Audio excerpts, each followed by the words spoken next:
We're back in Clark, Wyoming at an elementary school that we previously installed an all-o-matic gate operator. The operator has a problem of not wanting to work in the cold. We also have the problem that it doesn't want to work with all the safeties all the time. Today we're going to solve all those problems. We're going to take off the all-o-matic operator and we're going to install something totally different. The edges can stay, we need new edge receivers, we need new photo eyes, the loops can stay, and the keypad can stay. So we're not going to need that anymore. We don't need this guy anymore. I think everything should pretty well be free. Another 5 minutes and we'll be out of here. Oh.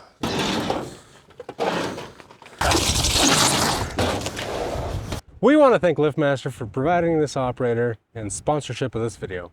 We're going to be installing a LiftMaster CSL24UL. We've used a lot of them before. We're very happy with them. Oh, there's nothing more satisfying than unboxing, right?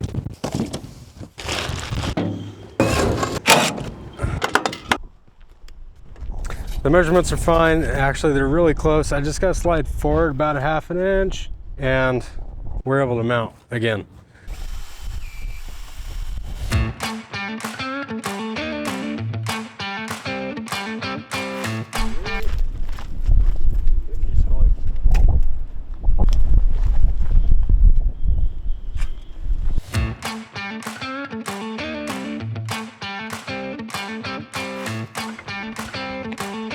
Awesome.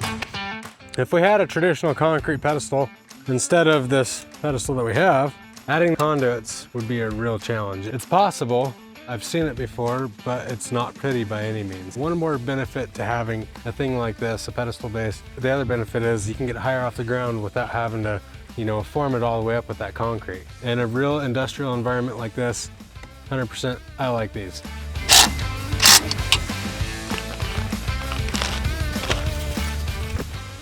So if you're going to be doing a bigger gate, you're going to have a little bit longer of a chain. I don't know yet if we're going to reach or if we're going to need just a touch more.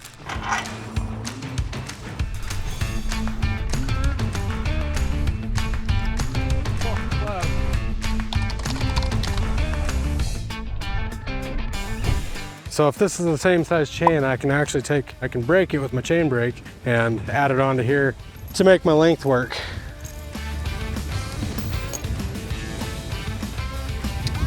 Gonna break. Now I'm not gonna put all my tension down on one side. I am gonna go to the other side and tighten that side. If we tried to pull this whole thing tight, which would take a lot of tension, we could risk bending the brackets and then we could also risk pulling that gate in. You are allowed to have some droop, some sag, a belly in the chain. I know it's not supposed to be all loosey-goosey, so if it's a heck of a sag, you're gonna wanna break that chain, tighten it up. All right, so we're gonna pack it up, call it quits for today. Tomorrow our big tackle is to get our edges wired in, and then we have to tackle the far photo eyes. Then we're gonna have to terminate the rest of the wires within the actual pedestal base. I'm gonna call it like 2 o'clock in the afternoon tomorrow.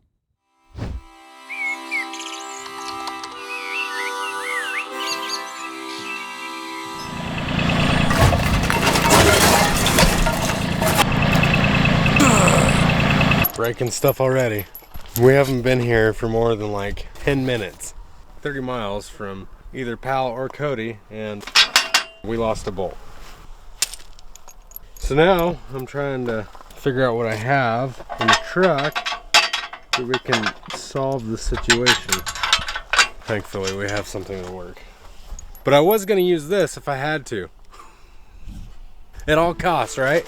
It all costs.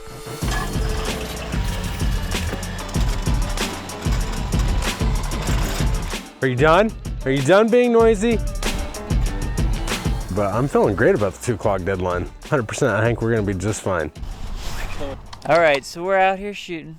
I'm filming Dan, he's working hard, doing his duty, bringing home the bacon, keeping the country going. And what did we just find out?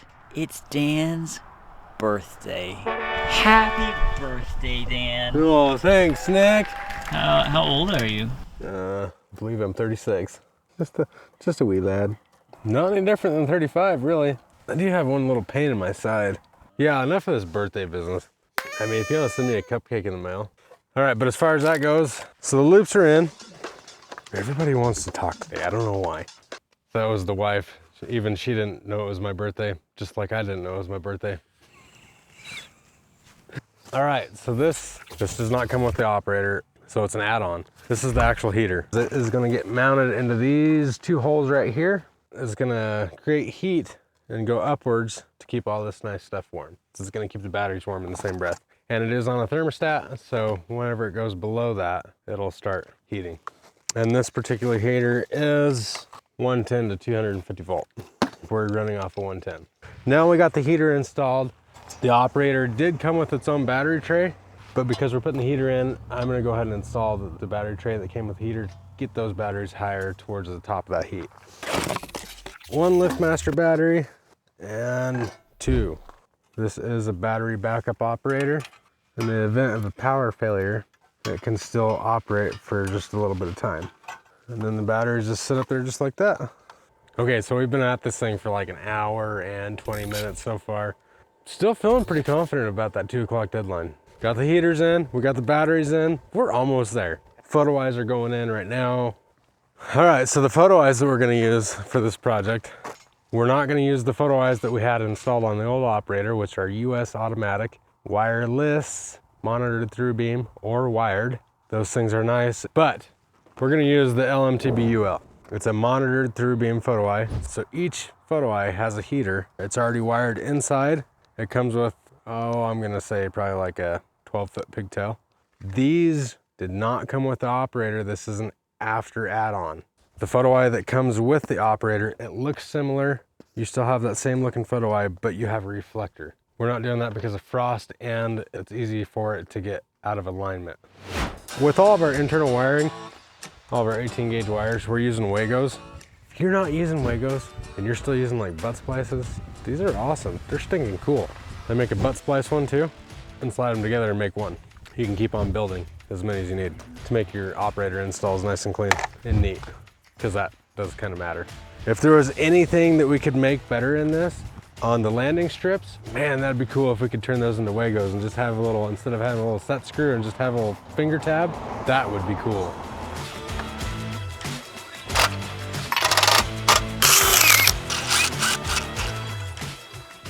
All right, so we're just tightening these screws around this harness right here that holds the photo eye in place. We don't know exactly where it needs to be pointed at right now because we don't have power on. But when we do, there's a little ball joint down here, and we can pivot and rock this photo eye however we need to go. If we need to go up or down or side to side or whatever, this is gonna be our junction. We're gonna bring our wires from the operator up into here, splice into here. That'll get covered back into the junction box. I'll watch it.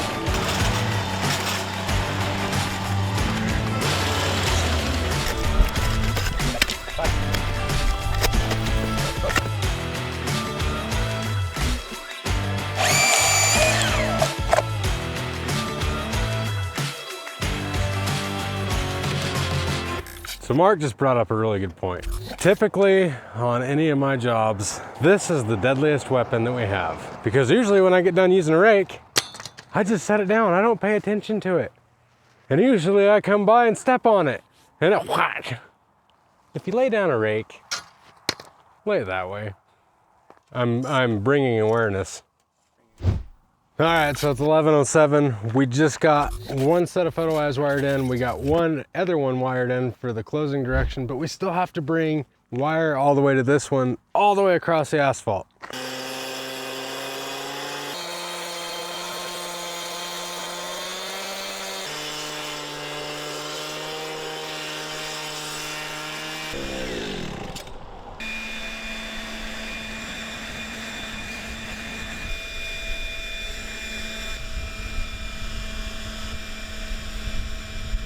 All right, so we were talking about the photo eye that we have to get power to over here. So we got the saw cut made. We just got that done. Here's what we're gonna use to power that photo eye. This right here is the wire that we've been using for everything. The nice thing about it is it has 4 conductors in it, but this is not rated to go into this crack and be sealed up by loop goop. That's our problem. So we could install it. It might work today, but here in like, I don't know, a little while, I couldn't tell you when, we'd probably have a problem and have to come back, cut it back out and install this. This stuff is actually designed to go into the asphalt crack. This is what we used to use when we made our own loops. We would put this stuff in the asphalt, the concrete to make our own loops, go around twice and take both leads back to the operator. It's XLPE wire. If I was somewhere where I didn't need a heater, maybe I could run just 2 conductors, but I am gonna bring all 4 conductors all the way across.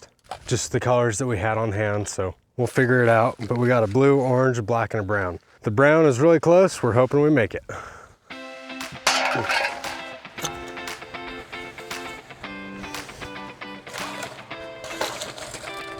Can you hold those, Mark? What do you think? You think it's gonna make it? Ah! I don't know about that brown one. We don't got it. No brown. So we'll have to use 2 of the same colors. So as long as we number 1 of the oranges, we'll be okay.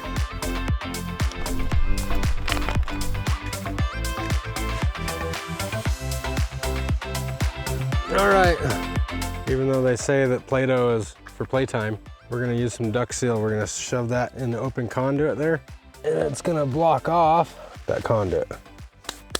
We'll use the orange for photo eye power. The black will go to black. The other orange with a 0 is gonna go to heater power, which is gonna be white. And then blue will be green. Once we power up and we test and we pass is when we can fill this crack. Because if something's wrong with our wire, we don't want to be having loop goop go everywhere. Done that, ask Connor. I covered him in loop goop one day because I just ripped the wire right out of the crack and he wasn't very happy with me.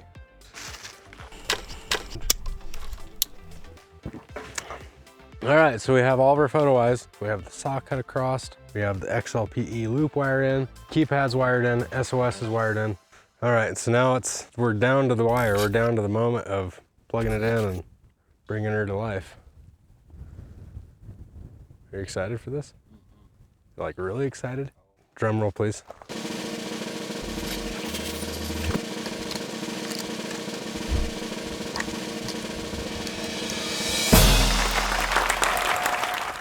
Okay, AC power on. Okay, so we said we're gonna go ahead and set the limits.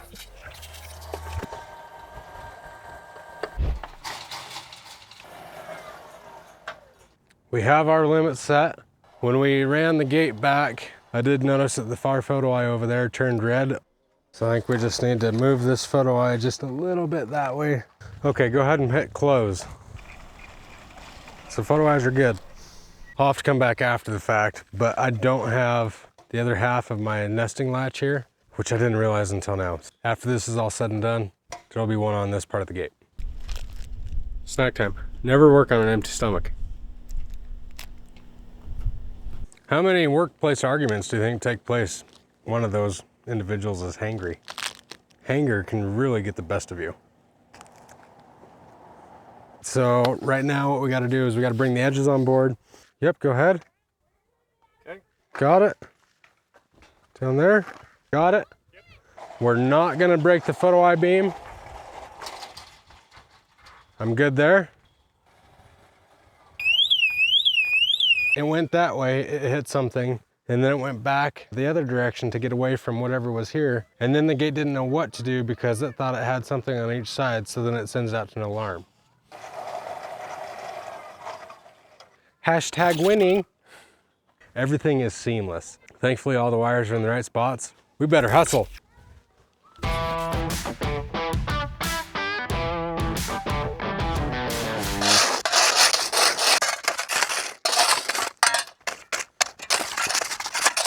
All right, so now we missed it. 3:35, we had some technical difficulties. Everything works great, the operator is awesome, but this guy forgot about our fall protection post. It's gonna go right here, and it's gonna go 16 inches away from the gate. Should the hardware ever fail and the gate come off of its track, that gate's gonna fall. This post is gonna keep the gate from falling all the way on top of the operator. But if there was a kid here, then that post is gonna protect that kid, which is more important than the operator itself. What's even better is if we could use a catcher bracket. So if this is a brand new install, which it's not, we set these posts taller to the point where we could do a catcher bracket coming over and then down. The post right now for us is a last resort kind of situation. We gotta have it, and it's about the only thing that we can do right now. We're gonna go ahead and dig this hole, set this post. We're gonna dry pack it.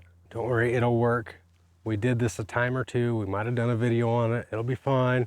We have to make sure that we're 16 inches away from the gate to this post. If we set this post anything under 16 inches, then we met our ASTM standard, but we failed our UL standard because now we just created an entrapment zone. The post also has to be tall enough to the point where it supports the gate at no less than a 45-degree plane, which we have that. LiftMaster sponsored this video by donating this operator to us so that way we could give them our honest feedback of what we thought of their operator. For one, the board is extremely tech-friendly and user-friendly. All these colors here, I really like how everything is plug and play, especially on the wireless edges. Hit a couple buttons and everything is programmed. I like how they give you some outlets here. In this case scenario, we're not using them. We did use them earlier when what we were doing, we were using that power to charge our batteries. I think it's really nice that the design of the shell of the operator itself is a two-piece. I think that is really handy. So you don't have to undo the whole entire thing, take the whole thing off just to get in there and figure out what was wrong. On our last one that we had installed previously, that's exactly what we had to do. I like how they have the clear plexiglass. Without even taking it off, you can already see all the lights that are illuminated in there. I like that a lot. That is very handy. The fact that LiftMaster came out with their own heater system, everything that they send you still comes with instructions. They're very detailed. They tell you how to wire in anything into the existing operator that you have. As far as what comes with it, it's nice to get the batteries with it. A little bit of the con side, I wish you could actually choose to receive these photo eyes with the operator. That would be awesome because we just don't use the retroreflective. Hooking up remotes. One of the clients just went through here a while ago, wanted to know how hard it was going to be to program all the remotes. I programmed one and said match your dip switches and you'll be just fine. That's too easy. This one is huge. I love this fact. Everybody that I have come across loves it. I love how they give you a code readout. If something happened, you can go back and see what might have caused that code to happen. Now this one's far out in left field. How cool would it be if somebody could somehow convert the Wago into the landing strip where you don't have to do a set screw but just flip a lever? That would be cool. I mean, these Wagos, they grip wires pretty hard. All right, LiftMaster, that's my honest feedback. Overall, I really love it. It's a great opera. It's a great opera. It's a great opera. You guys need one of these operas right here. Super user-friendly operator. I like it. If you guys want to watch us install a dual swing LiftMaster gate operator in Jackson, Wyoming, make sure and check that video out right here. It's Dan with SWI. We are Wyoming's fence and gate company, and we hope you have a good dang day.